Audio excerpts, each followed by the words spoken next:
Hello everyone, this is our submission for the Amy Zay High Impact Practice Student Showcase. Our group consists of Lilly Fattizzi, Josephine Schumacher, Shanelle Han, and Elli Ta. In this video, we will explore COVID-19 vaccine hesitancy across Florida counties using political affiliation and community-level factors. In 2021, COVID-19 remained one of the leading causes of death in the United States, despite the widespread availability of effective vaccines. These vaccines were proven to significantly reduce severe illness and mortality, yet vaccination rates varied widely across regions. One major reason for this variation is vaccine hesitancy. However, hesitancy is not simply an individual choice. Instead, it reflects broader social, political, and structural influences. In particular, political affiliation strongly influenced how people perceived COVID-19 and public health recommendations, while structural factors such as access to healthcare and socioeconomic conditions also played an important role. Although prior research has examined political and structural factors separately, fewer studies have explored how these factors interact at the community level. Therefore, the primary goal of this study is to examine whether political affiliation and structural community factors can jointly explain variation in COVID-19 vaccine hesitancy across 67 counties in Florida. This leads to the central research question: can political affiliation, together with social vulnerability and healthcare access factors, predict COVID-19 vaccine hesitancy across Florida counties? We use a multiple linear regression model to examine how political affiliation and structural factors are associated with COVID-19 vaccine hesitancy. Our key predictors include the political composition of each county, including the percentages of Democrats, Republicans, and other parties. Although political affiliation is our main predictor of interest, we also include several social factors to better capture the context influencing vaccine hesitancy, including: first, Social Vulnerability Index, which measures the extent to which the community is socially vulnerable to disaster. Second, COVID-19 Vaccine Coverage Index, which assesses the community's capability to handle the impact of a COVID-19 outbreak.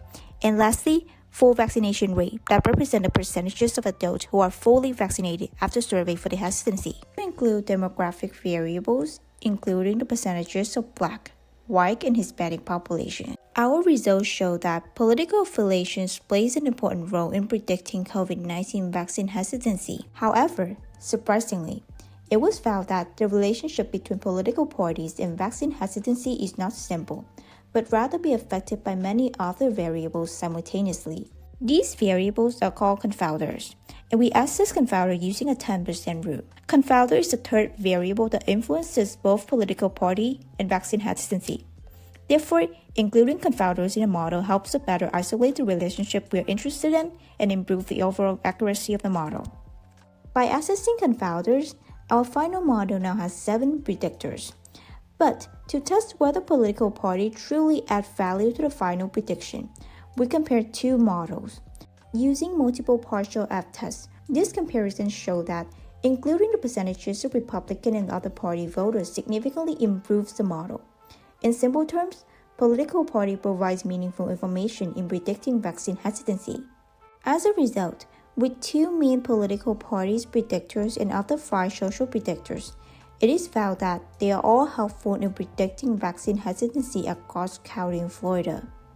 These additional factors provide important context and help strengthen the predictive power of political affiliation.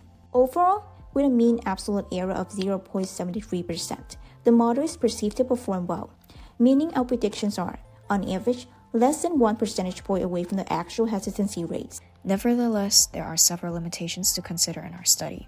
Firstly, this is an observational study on the county level, meaning the results show associations rather than causation. We cannot conclude that political affiliation or social vulnerability directly causes changes in vaccine hesitancy. Additionally, although we include key predictors like political affiliation, SVI, and CVAC, there could still be unobserved factors such as local policies or media influence that are not captured in the model but still affect vaccine hesitancy.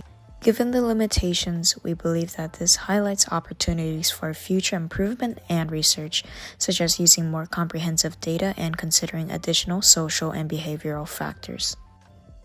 To conclude, we would like to sincerely thank Professor Simone for the guidance and support throughout this project. And finally, thank you so much for watching.